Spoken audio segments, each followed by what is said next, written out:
উনি একজন হাই স্কুলের প্রাক্তন শিক্ষক, আমিও সরকারি প্রাথমিক বিদ্যালয়ের প্রাক্তন প্রধান শিক্ষক। আজকের এই জনপদের মানুষের কাছে আমরা এমনই একটা বিষয় তুলে ধরতে চাচ্ছি যে কোন একটা বিষয়ের দায়িত্ব, যেমন একটা রাষ্ট্রের দায়িত্ব যারা রাজনীতি করে তাদের পরে, একটা ধর্মের দায়িত্ব যারা ধর্ম পরিচালনা করে তাদের পরে।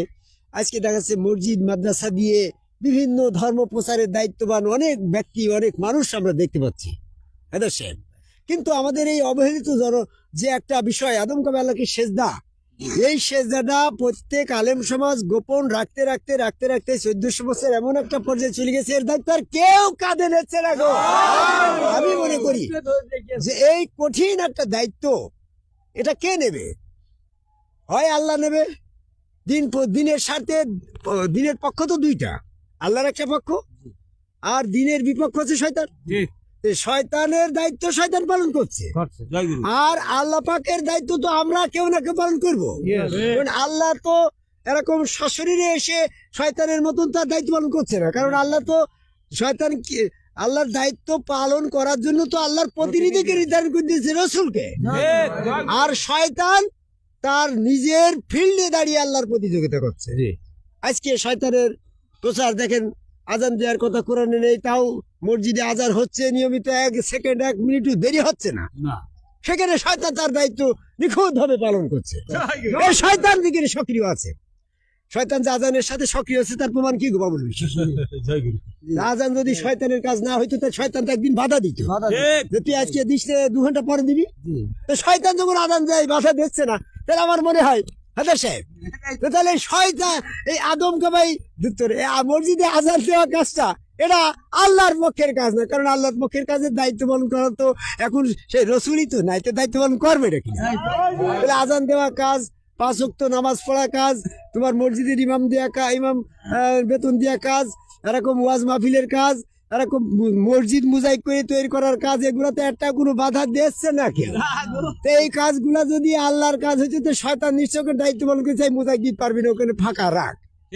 তো শয়তান যখন আরো বেশি ওই মোজাইক করা, আজান দিয়া 7 তলা মসজিদ বানানোর টাকা জোগাড় করছে, সুদ ঘুষ করার টাকা সব ওকে ঢালছে। আমরা খাজা গরিবের নামাজের অনুষ্ঠান করতে যাই, আমরা এরকম ভাবে আমাদের সহযোগিতার কোনো লোক নেই। তারপরেও আমি মনে করি যে আশিকান ভক্তবিন্দুর মাধ্যম দিয়ে আমরা যতটুকু পারছি ততটুকু করে আসছি, কিন্তু তাদের সাথে প্রতিযোগিতায় আমরা পাচ্ছি না, কারণ তারা তো স্বয়ং শয়তান গো। শয়তানের সাথে সাধারণ মানুষ আমরা কি পারবো নাকি? শয়তান যত মহাজ্ঞানী, আমরা তো অত জ্ঞানী হতে পারছি না। জ্ঞান অর্জন করতে হলে তো সময় লাগে।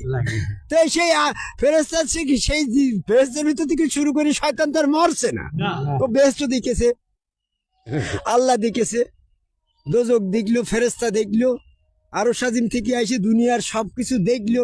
সে পৃথিবী সেকেন্ডে ভ্রমণ করে, তার জ্ঞানের সাথে তুলনা করে আমরা কি পারি নাকি ভাই? তাহলে বাবা বলো তো, যে সেই লোকের সাথে তুলনা করে প্রতিযোগিতা করে আমি হাসিবুল চিস্তি, আপনি হাফিজ মাস্টার সাহেব কি সম্ভব চেষ্টা পারা? তবু আমরা ক্লান্ত পরিশ্রান্ত এই আয়োজন নিয়ে যতটুকু পারছি ততটুকু করে যাচ্ছি। আপনাদের কাছে শুধু এতটুকু কথা বলতে চাচ্ছি, পৃথিবীর সকল মানুষকে জানাতে চাই, সত্য এবং মিথ্যাকে তোমরা মিশ্রিত করো না। সূরা ইমরানের 71 নম্বর আয়াত, জেনে শুনে সত্য গোপন করো না। এই আয়াতটা কয়জন আলেম পালন করেছো? সূরা মায়দার 77 নম্বর আয়াতে বলছে, ইয়াইহাল কিতাবুল লা তাগলু ফিদ-দীন গায়রাল হক, হে কিতাবীগণ, সত্যের বিপরীতে দিনের ভিতরে তোমরা এমন কোনো কিছু ঢুকিও না যে কথাগুলো দ্বীন ইসলামকে ক্ষতি করবে। সেই আয়াত অমান্য করে আদম সেজদার পথ, রসুল গুরু, রসুল যার, রসুলের হাত আল্লাহর হাত, রসুলের মহব্বত করলে আল্লাহর মহব্বত করা হয়, রসুলের আনুগত্য করলে আল্লাহর আনুগত্য করা হয়, রসুলের কাছে বায়াত গ্রহণ করলে আল্লাহর কাছে বায়াত গ্রহণ করা হয়, রসুলকে দর্শন করলে আল্লাহ দেখা হয়, রসুলের সাথে শত্রুতা করলে আল্লাহর সাথে শত্রুতা করা হয়, রসুলকে পরিত্যাগ করলে আল্লাহকে পরিত্যাগ করা হয়, রসুলের সাথে কথা বললে আল্লাহর সাথে কথা বলা হয়। এত সত্য কথা, এই কথাগুলাকে গোপন করে রসুলকে সেজদা করলে আল্লাহকে সেজদা করা হয়, এই সমস্ত কথাগুলোকে গোপন করে মিথ্যা ঢুকি দিয়েছে আজান, মিথ্যা ঢুকি দিয়েছে 5 ওয়াক্ত নামাজ পড়লে জান্নাত, মিথ্যা ঢুকি দিয়েছো মসজিদে দান করলে পারে তোমার হাসরে টুপি মাথায় দিয়ে উঠবে, মিথ্যা ঢুকি দিয়েছো তোমার এরকম ভাবে ওয়াজে এত কিছু দান করলে তোমাদের সাত পুরুষ 14 গোষ্ঠী বেহেশতে যাবে, হাফেজ বানালি এরকম ভাবে মাদ্রাসা একটা ছাত্র দিলে তার 14 গোষ্ঠী বেহেশতে যাবে। এই সমস্ত মিথ্যা কথা দিয়ে আদম সেজদা গোপন করেছো। আল্লাহ বললো যে তোমরা জেনে শুনে সত্য গোপন করো না, সত্যের সাথে মিথ্যা মিশ্রিত করো না, তোমরা সত্যের সাথে মিথ্যা মিশ্রিত করেছো। তার প্রমাণ কি? আজান দেওয়ার কথা কোরআনে নেই, 5 ওয়াক্ত সালাত আদায় করতে হবে টাইম মতো, এই কথা কোরআনে নেই। মসজিদে যাই জামাতের সাথে নামাজ আদায় করতে হবে, এই কথা কোরআনে নেই। টুপি পাগড়ি জুব্বা মোজ কেটে ফেলতে হবে, এই কথা কোরআনে নেই। আগো তোমার যা মিথ্যা কথাগুলো সত্য ধর্ম সাথে মিশ্রিত করিনি, ইসলাম নামের সত্য ধর্মের সাথে মিশ্রিত করেছো। Islam, what is the definition of দি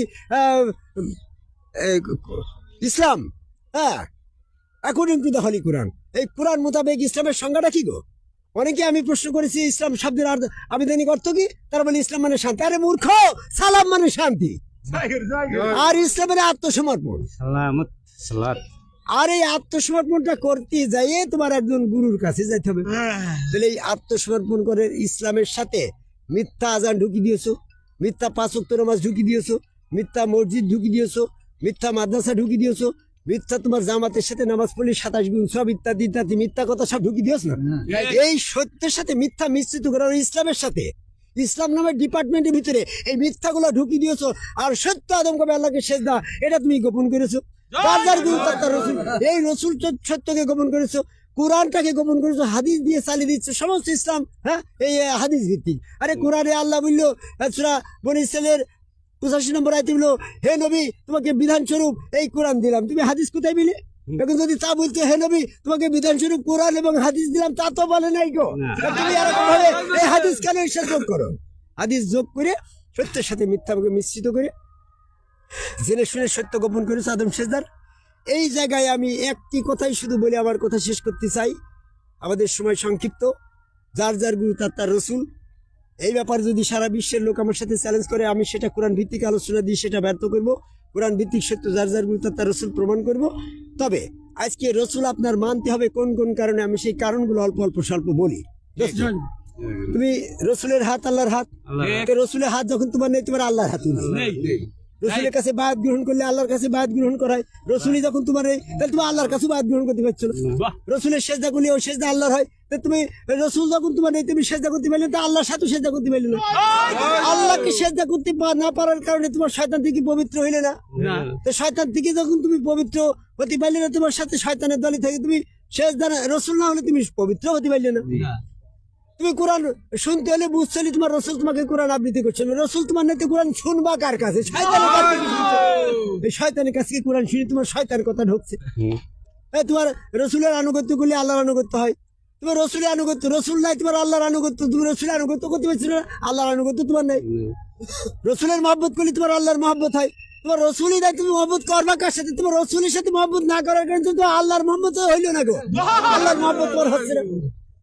আগো রসুলের সাথে কথা বললে আল্লাহর সাথে কথা বলা হয়, তোমার রসুলের সাথে কথা বলতে পারলে না।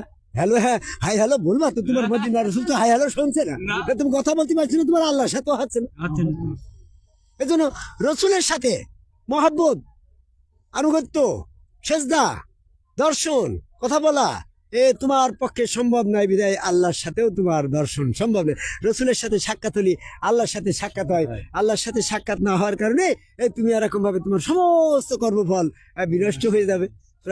কাফের 105 নম্বর অনেক কথা অনেক সময় বলেছি আমি, এখন সংক্ষিপ্ত কথা বলি। গরিবে নওয়াজ হযরত খাজা মঈনুদ্দিন চিশতির এই নীতি আদর্শে আছে কোরআন ভিত্তিক ইসলাম পালন করা আহ্বান করে আমার কথা শেষ করি। জয় গুরু।